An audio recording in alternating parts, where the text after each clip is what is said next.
My dad kicked me out so my golden child half-brother could move in, but 6 months later, they're begging me to lie to cover up his crime where they'll go to jail. Hey everyone, before we dive in, I have a quick favor to ask. If you enjoy content like this, please hit the subscribe button. It's free, supports the channel, and ensures you never miss out on amazing videos. Alright, let's get started. I'm male, turned 18 about 4 months ago, and my dad kicked me out 6 months back because my jerk half-brother Derek, 24M, decided that he was moving back here and didn't want to rent a place like a normal person. He wanted to live with my dad. For context, Derek is my dad's son from his first relationship, but Derek's mother and my dad broke up soon after he was born, so they didn't really have much of a relationship afterward. Derek is a lot closer to my dad than he is to his mother, so we spent a lot of time together growing up, because he would come over more often than was legally required as per his custody arrangement. I'm pretty sure that he was supposed to spend half the month with my father, but I remember being around him all the time. Or maybe that was just my brain exaggerating things because I hated spending time with him, but my dad forced us together. I also know for a fact that he didn't like me much and saw me as a threat to him. My mother passed away a couple of years ago after a long battle with lung cancer, and that's when things started going downhill with me and my dad. Don't get me wrong, things had been bad between me and my dad ever since I was a kid. I guess my father didn't really want a kid like me, or maybe he didn't even want a kid at all. Whatever it was, he treated me weirdly when I was little, and it almost always felt like he didn't want me around most of the time. He would always be mad at me and yell at me for the smallest things. He would never show me any affection, and even when I tried to win him over, it would be met with nothing but coldness. But with Derek, he was a different person altogether. Whenever Derek would be around the house, he would suddenly turn into the best father in the world and do everything that I wanted him to do with me.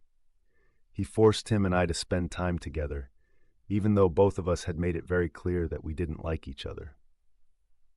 Derek didn't like me because I was a threat, and I didn't like him because he would always bully me when I was a kid.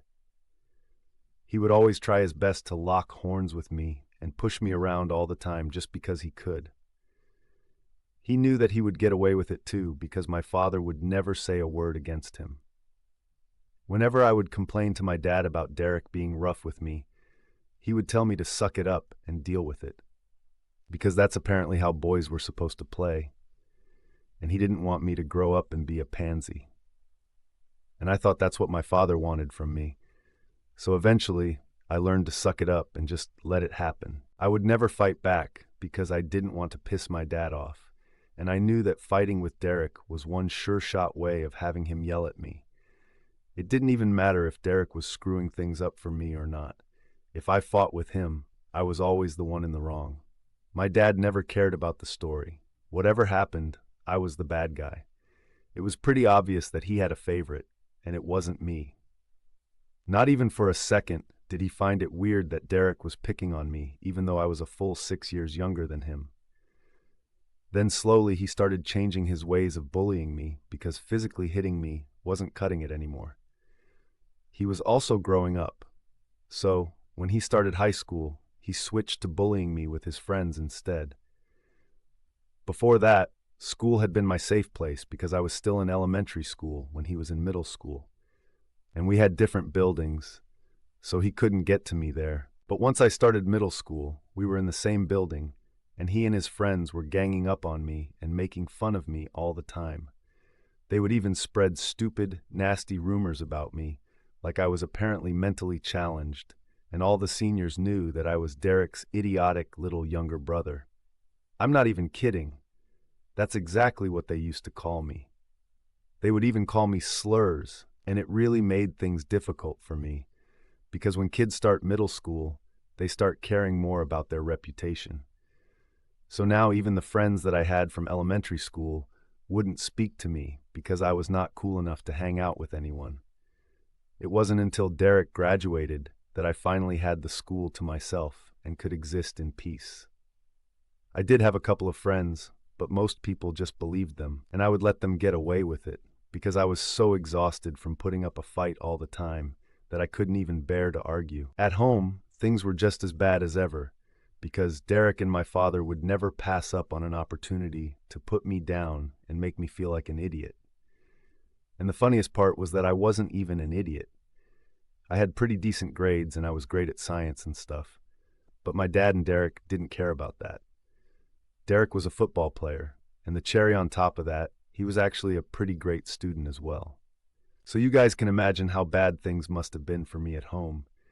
Derek was everything that I was not: athletic, academically strong, and just the kind of son that my father had wanted. On the other hand, there was me, who was average in every sense of the word. They never missed an opportunity to remind me of just how insignificant and average I was. My mother tried to defend me most of the time, but my dad was a real sweet talker, and he would convince my mother that they were just messing around with me, and they didn't mean anything that they said. My mother was generally a nice and sweet person, but she was also really in love with my father, so she never saw him for what he truly was. She would try her best to defend me, and I appreciated her for it, but it didn't work because it wasn't enough. And my father, along with Derek, continued to bully me for as long as they could. Then finally Derek went away to college, and I felt like I could breathe a sigh of relief. My dad would still be around, but he was significantly less annoying to deal with when the other jerk wasn't with him. But before I could find out what it was like to live with my parents without Derek constantly picking on me, my mother was diagnosed with lung cancer. It was incredibly difficult for us to come to terms with it because we felt like our world had shattered. The only thing that my father and I had in common was that both of us loved our mother dearly. So her diagnosis really broke us both. But instead of making our family stronger, my dad decided that he was going to make the worst of this. My mother was already suffering, but now, instead of my father and I putting up a brave front for her, he started distancing himself from her even more. Earlier, he would at least speak to me, even if it was to take digs at me. But after my mom's diagnosis, he stopped doing even that and started pretending like I didn't exist at all. I can cut him some slack for that, because both of us were suffering, and he just chose to deal with the suffering in a different way. I would have preferred if my mom's predicament brought us closer together somehow, but clearly that was not meant to be. And even if it was meant to be, my dad was the kind of person who would make sure that it didn't happen, because for some reason he just hated me and couldn't bear the thought of me being happy. With time, my mom's condition only got worse, and my dad's temper also started taking a toll on me, because he would either not speak to me at all and ignore me completely, or he would be absolutely nasty to me. There were several occasions where he almost made me cry because of how rude he was being. I tried my best to keep the peace of the family by not responding to my father, because I knew that it would just give him more of a reason to berate me and pick on me.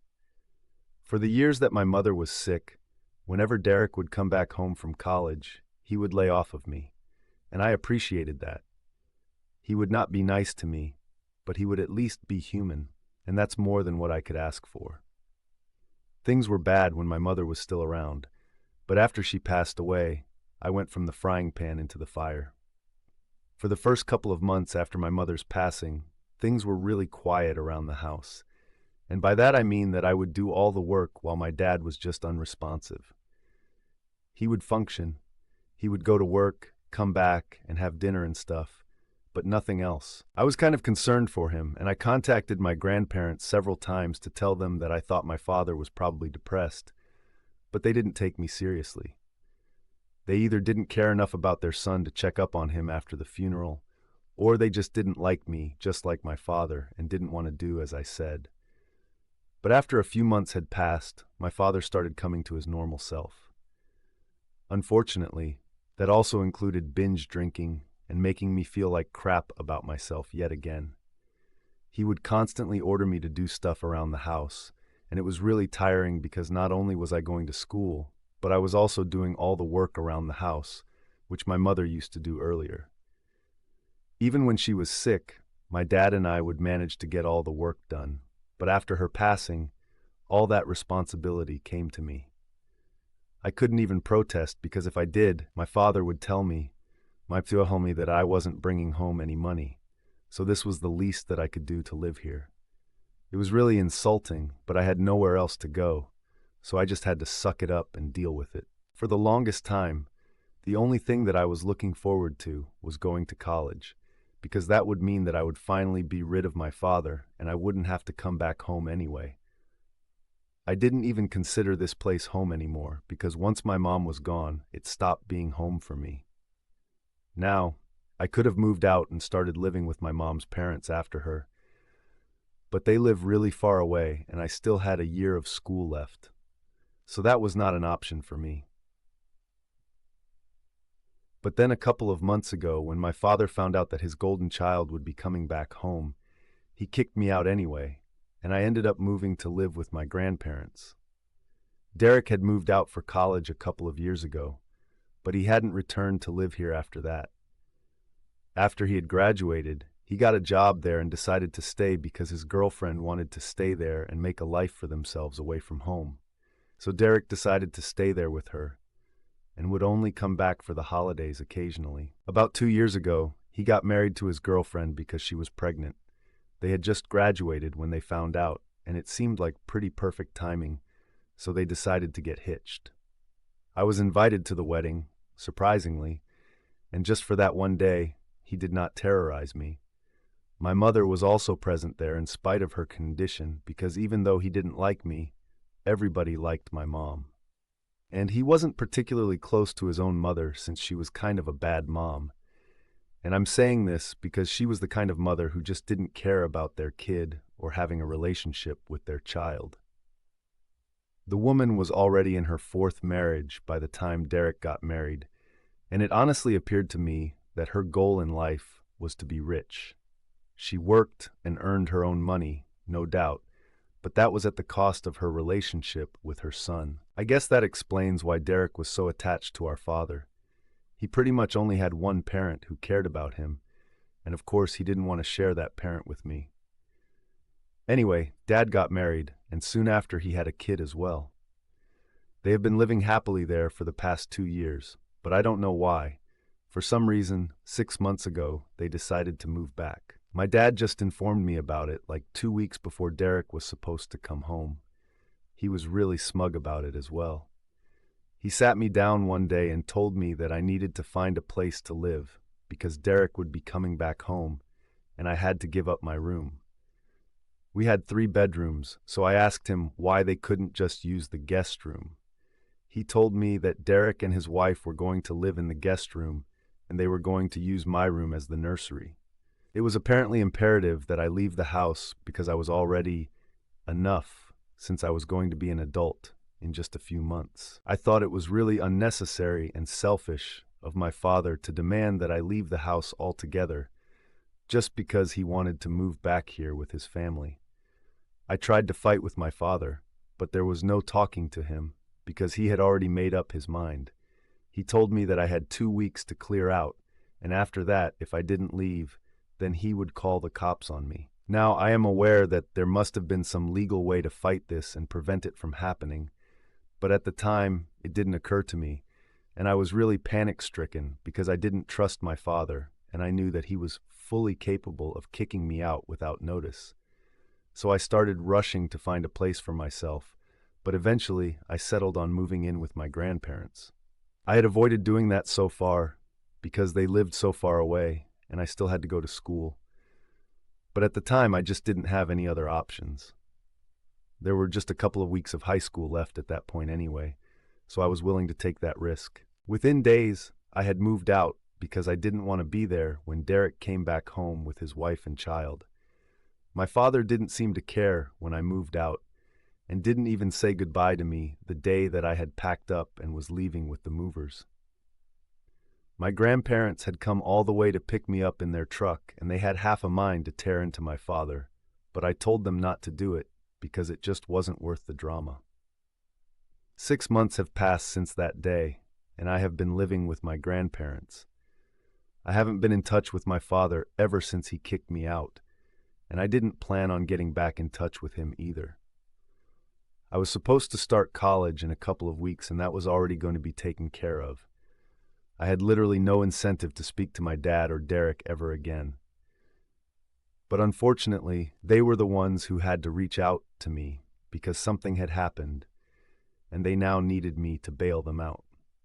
They visited me a couple of days ago, and I was quite surprised because I hadn't been expecting them to reach out to me at any point. But my grandparents still let them in, and I decided to have a conversation with them because they seemed pretty desperate. I found out that apparently the reason Derek had come back here with his family was because he had lost his job earlier and was struggling to make rent. So he made the difficult choice of coming back here. His wife was all right with it because she wanted to be a stay-at-home mom and didn't want to work until their kid was a little older. So this was their best bet. When they came back, they expected to find work easily, but that was not the case because literally none of the companies around were hiring right now, and people with Derek's skill set were extremely common, so it wasn't as if he was a standout candidate either. But somehow, my father managed to get him a job in the company that he works in.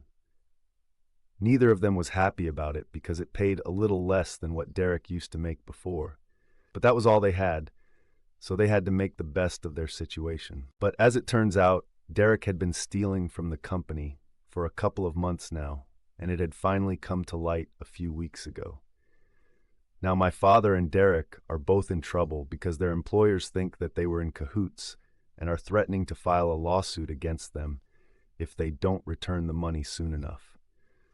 The only reason that they haven't been sued yet is because it's a family business, and the CEO of the company used to be a great friend of my mom's.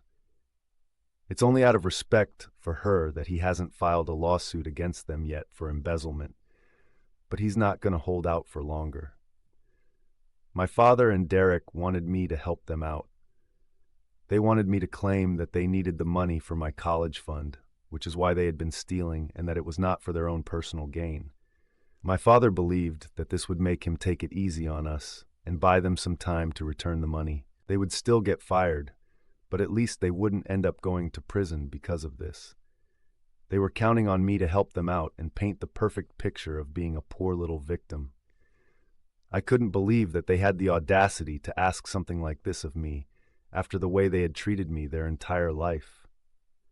I said no almost instantly, without even considering it, because it was a crazy idea, and I was pretty sure that it was not going to work.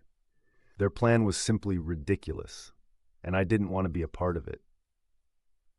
When I told them that I didn't want to be a part of their plan, they started getting really agitated and told me that I had to help them out because there was a very real chance that they might end up going to jail, and I couldn't let some petty grudge from years ago ruin their lives. So I told them that it wasn't a petty grudge, and it certainly wasn't from years ago. My father had only recently kicked me out, and it hadn't even been a year since then. So I would say that it was pretty recent, but that wasn't even the main reason that I didn't want to help them. I just thought that their plan was really dishonest. I actually happened to know the guy that my dad worked for. Like I said, my mother and he were really good friends, and he also seemed to like me. He and my mother had pretty much grown up together, and I used to refer to him as my uncle whenever he would come around when my mom was still alive. Even at her funeral, we had a nice conversation, and we liked each other. My mom was actually the one who had told him to give my father a job in his company when my dad had been struggling. But instead of being thankful, not only had Derek decided to try and make a fool out of these people, but my dad was now trying to cover it all up and use me as a shield.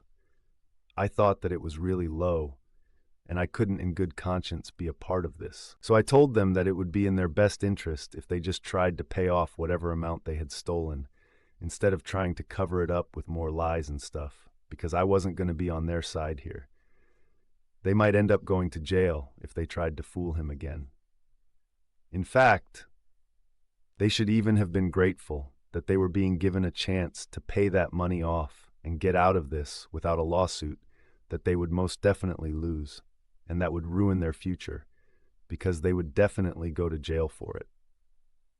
They had no idea just how easy things were for them right now, and exactly how complicated they could become if they decided to go through with their crazy plan. I tried to explain it to them, but my dad got really mad and said that he wasn't here to listen to a sermon from me. And if I wanted to help them, then I would agree to their plan instead of giving them advice that meant absolutely nothing. So I told him that I wasn't going to be a part of this. To my surprise, my dad actually started crying. I had never seen this happen before, and it made me feel really uncomfortable. He told me that he had been counting on me because I was his son at the end of the day. And no matter what had happened in the past, he knew that he would have helped me out if I was in a situation like this. He said that he expected the same of me because this was a huge deal, and he really didn't want to go to prison. Derek also had the same sentiment, and he was begging me to help them out because he knew that I was well liked among my mom's friends, and I was the only one who could bail them out. My mom would have made this much easier, but since she was gone, I was the next best person to deal with it, and they were banking on me. It was difficult, but I still had to turn them down, and I tried to encourage them to just come clean and repay the money that they owed. They got really upset and said that the only reason I was screwing them over was because they used to mess with me when I was little. And they were really disappointed with how I was dealing with things now. They left after that, but I keep thinking about it, and the guilt is eating away at me because I keep imagining them in jail, and I don't know, it just doesn't feel right. But at the same time, I don't want to be a part of something illegal and so immoral. It would be an insult to my mother as well, because I would technically be using her friendship and manipulating a really good friend of hers. I'm really conflicted right now about what I should do, and time is of the essence at the moment, because it's not like my dad and Derek have forever to pay off their debts. So I don't know if I'm wrong for not wanting to lie and cover up for my dad and my half-brother who bullied me my entire life. Update 1. I've made a decision, and I think I'm going to stick to not helping them out. Not only is it immoral and unethical, it's just straight up illegal, and I don't want to be a part of something like this. So if my dad and Derek want to stay out of jail, then they will just have to sort this one out for themselves. And it's not even like they are in some grave danger. They have been given the opportunity to set things straight, repay all the money that Derek stole, and get out of this without tarnishing their reputation. They can choose to return all the money and fix this for themselves. So I have no reason to feel guilty. Most of the comments here suggested that I stay out of this, not just because my father and Derek were terrible people, but also because what they were doing was really horrible, and I wouldn't be able to have this on my conscience and move on with it like they would be able to. It's clear that we are not made of the same stuff, and I would not want to do something like this. So that's why I have chosen to stay out of it. And if they contact me after this, I will block them. For the record, they are already blocked everywhere. But I'm sure that they might use some different numbers or social media accounts to get to me. My grandparents also think that I'm doing the right thing by staying out of this because this is a mess that they made, so now they have to clean it up. It doesn't make sense to expect anything of me after the way they treated me for so long. Update 2. Hi, so my father reached out to me today through text, just like I had expected. It's been 8 days since he visited me last, and we haven't spoken since then. As I had said, he used a different number that I wouldn't recognize to call me, and I absent-mindedly answered the call as well. The second that I picked up the call, I hung up when I heard my father's voice on the other end. But I was a little too slow in blocking him, so he was able to text me, and I received the text as well. He messaged me saying that he knew that I didn't want to discuss this any further, but he and Derek were in huge trouble and really needed me to help him out because their employer was breathing down their neck and threatening them every single day to return the money, or else he would file a lawsuit against them. It made me feel very guilty, but I texted him back and told him that I wouldn't be helping him, and he really should start looking for other ways to return the money instead of running away from the problem. Then I blocked him, and I hope that he understands where I'm coming from. Even if he doesn't understand it, I just hope that he does the right thing. I would hate to have a father in prison. Update 3. Hey, so I haven't heard back from my father yet, but my grandparents told me that they had got in touch with my mom's friend, the CEO, to ask him what he was planning to do. We hadn't contacted him before because he's a busy man, and we didn't want to try too hard, but we needed to know what was going on, and speaking to my father or Derek was not an option anymore. So my grandpa spoke to him, and he told us that he was still planning on filing a lawsuit if he didn't receive the money back in a couple of months. He told us that he was willing to let it all pass because of his friendship with my mother, but he couldn't forgive the debt. And honestly, I respected that. He was being way more lenient than most people would have been in a situation like this. He even apologized to me and told me that he was sorry that this was happening to me. But I told him that it was no big deal since I don't even live with my father anymore and he kind of deserves this. So we don't know what is going to happen, but I think my dad is clever enough to know that he should really pay the amount back somehow so he doesn't end up in jail. It's going to take a while, but I'm sure that they'll do it and I have nothing to worry about. I also had a long chat with my mom's friend, and he told me that my mother had spoken to him before she passed away and said that if I ever wanted to intern somewhere for some quick cash, or maybe if I just wanted a job in general, his door would always be open. So that's nice to know, and I'll keep that in mind going forward. Even after she's gone, my mom is still looking out for me, and it really makes me happy.